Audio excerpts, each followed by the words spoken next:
This. In fact, all of these is not made by Pepsi, but a 30-year-old company that you might never have heard of. A company that made about 16,000 crores in revenue and about 2,000 crores in profits last year. They are the fourth most valued FMCG company of the country with a higher market cap than giants like Dabur, Britannia, and even Tata Consumer Goods. I'm talking about Varun Beverages, a rare company that has given its investors 18 times the return since its IPO in 2016.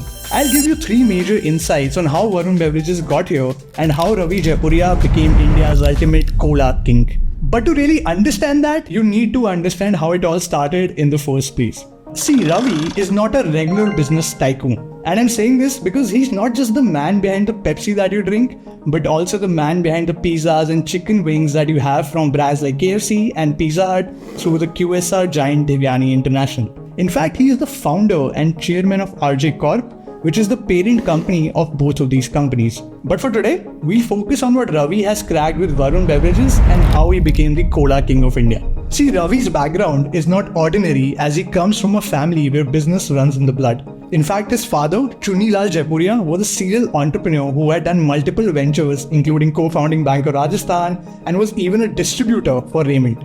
Not just that, his father was the official bottler for Coca-Cola, which is Pepsi's biggest rival, in the 1960s, and for Thumbs Up in 1977. This is where Ravi got his bottling genes from. And 8 years later, in 1985, Ravi got one bottling plant as a part of his share of wealth in the family, and that is where it all started. A plant that he used to form Varun Beverages and got his first Pepsi contract in 1991. See, Varun was a visionary. In 1991, he saw the Indian economy opening up, global fast food giants entering the country and changing habits of Indian consumer. He was super bullish. With that in mind, let's get into the first insight of scale. I know, you must be wondering what is really the moat of this company and what is really special here, because at the face value, they seem like just another contract manufacturers. Because from a macro lens, consumers are buying for the brand of Pepsi and not for the brand of Varun Beverages. So it might seem like that the company is fully dependent on Pepsi as they are basically taking franchisee rights from Pepsi and making and distributing the cola. And while that might not be completely incorrect, but what if I tell you that it might be completely the other way around? It may not be Varun Beverages dependent on Pepsi, but Pepsi being dependent on Varun Beverages. See, Pepsi and Varun Beverages have a symbiotic relationship. A relationship where both benefit and continue to benefit from each other. A relationship where Pepsi works on the demand creation, while VBL works on the demand delivery. And let's decode how this partnership actually works. See, Pepsi takes care of 4 things. One is major advertising, which includes major marketing campaigns like getting SRK or Hrithik for ads and commercials. Second, it provides secret concentrate to VBL. Third, it gives trademarks and franchisee licenses. And fourth, it invests in R&D to bring constant innovations to products and packaging. On the other hand, VBL also takes care of 4 things. Setting up all the plants and producing all the quantities, taking care of all the logistics, warehousing and distribution, owning the responsibility for growth with sales team and local and territorial level campaigns. And fourth, setting up VC coolers, the small fridges that you see in Kirana shops that are very important for serving chilled Pepsi. Now that we know what both do, let's understand why Pepsi is dependent on VBL and why it makes for a great partnership. But before we get into that, I have something super special for you. See, earlier this year, we launched the craft of partnership-led growth. It's a complete framework that helps you build partnerships as a revenue growth channel, similar to how giants like Slack, Notion, and Shopify have done. But because we love our YT fam, I have a free resource for you. This detailed doc, which is tens of pages long by the way, covers how a brand like Ultra Human can use partnerships as a core lever to sell its 29,000 rupee rings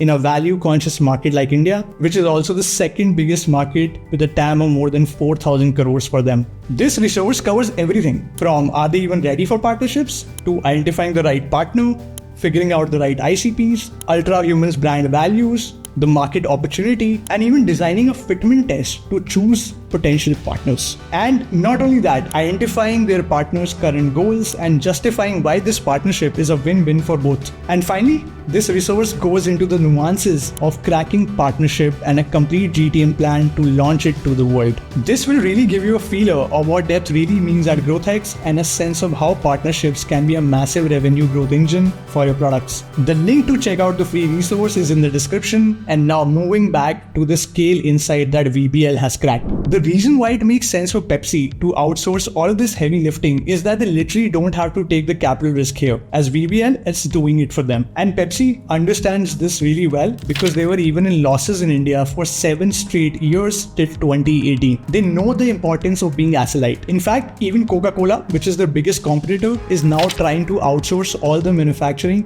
to independent bottlers in the country.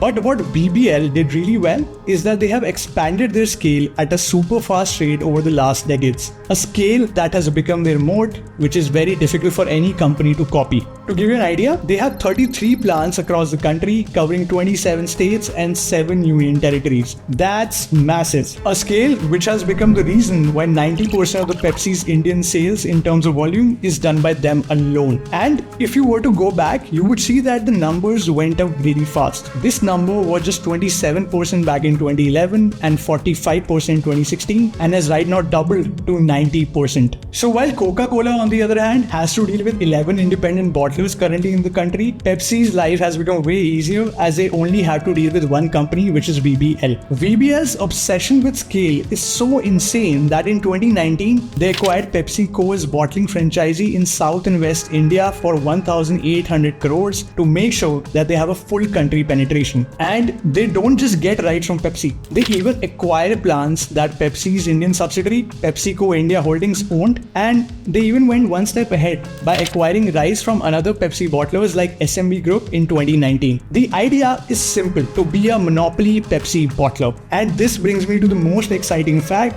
that they are not just stopping in India. They want to seize other markets as well, and that's the reason why they have penetrated into 12 countries of South Asia and Africa. And now they have 1/5 of the revenue coming from international markets only. The logic in all the markets that they enter is same: either make the drink by themselves or either take care of the distribution of the drink in these markets. They want to be as close as Pepsi as possible no matter what they do. Like they acquired South African company Bevco for roughly 1,300 crores recently, a company that has franchising rights in countries like South Africa, Lesotho and Eswatini, and distribution rights in countries like Namibia and Botswana. Now coming down to the next insight they have cracked beautifully, which is their diversification. See, for a company like Varun Beverages, there are only a couple of ways you can scale and keep growing. In fact, they're having a compounded sales growth of 22% in the last 10 years, and in the last 10 years, their revenues have increased by 8 freaking times. Obviously, while the idea of a bigger scale is working out really well for them, the next good thing that has worked out for them is their SKU diversification. See, India's consumption is still way behind other countries. And if you look at the data, India's per capita soft drink consumption of 24 bottles is still much lower than 270 bottles of China and 1,500 bottles of US. And while there's an expectation that Indians will consume more soft drinks, there's also another counter trend that we will consume more healthy beverages. And that is why Varun Beverages have diversified their portfolio in these healthy drinks as well. They have not stayed limited to one category, which is carbonated soft drinks, but also expanded to 9 categories, which includes everything from energy drinks, soda, water, juices, iced teas, and even dairy-based drinks of Creambell. And as per their product portfolio, the SKU mix for low and no sugar drinks has a good share of 40%. So they have played a masterstroke here because they're not putting all of their eggs in one basket. And all of these products that you see right now are some of the most flagship hot-selling products that are available in the FMCG market.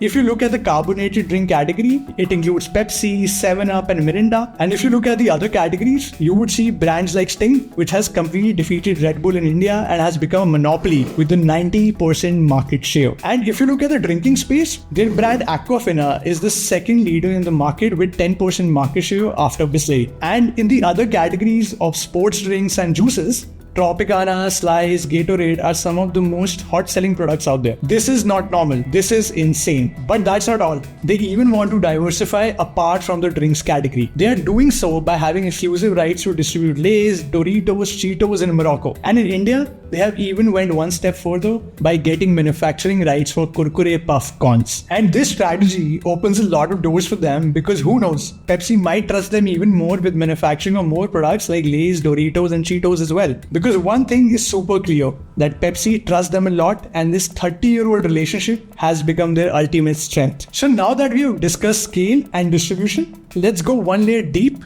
and understand what makes them even more special to Pepsi. The third insight of operational excellence. See, when you're operating at such a big scale and such a high capex business, there are a lot of operational nuances you must take care of. In fact, if you look at their profitability, their PAT margins have doubled from 5.7% in 2018 to 12.8% right now. How have they been able to do this? The magic is in their operational excellence, which can be broken down into two pieces. One is backward integration and second is VC cooler strategy. And we'll discuss both.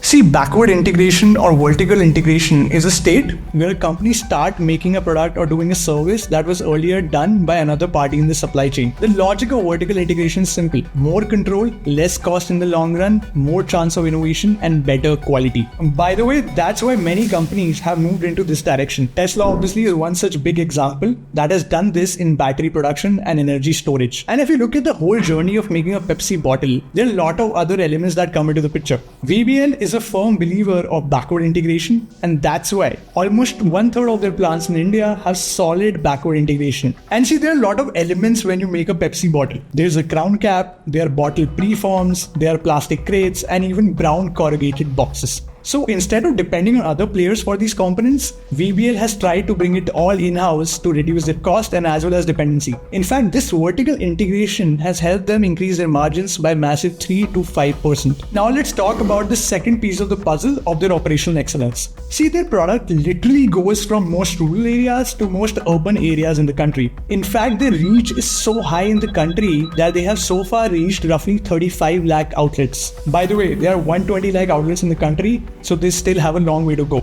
But while most of this excellence is obviously due to the great chain of distributors, the number of vehicles, warehouses and dealer relationships, one underrated lever that they have been pulling a lot is installing more VC coolers. Yes, you heard that right. The branded fridges that you must have seen every time you enter a shop next door. These fridges are super important because they lead to the right display of products and get customer attention at the right time. The loop is simple. Get in front of customers, associate yourself with the feeling of grabbing a fresh and chilled drink, and later convert all of these customers into your buyers. In fact, they realize the importance of these VC coolers so much that they have so far installed over 10 lakh fridges and trying to add roughly 50,000 of these fridges every year into India's retail ecosystem. And you know, right, as our country gets more electrified and as the infrastructure improves, the doors to many new retail outlets will open for them and they will be able to install more of these fridges. Awesome.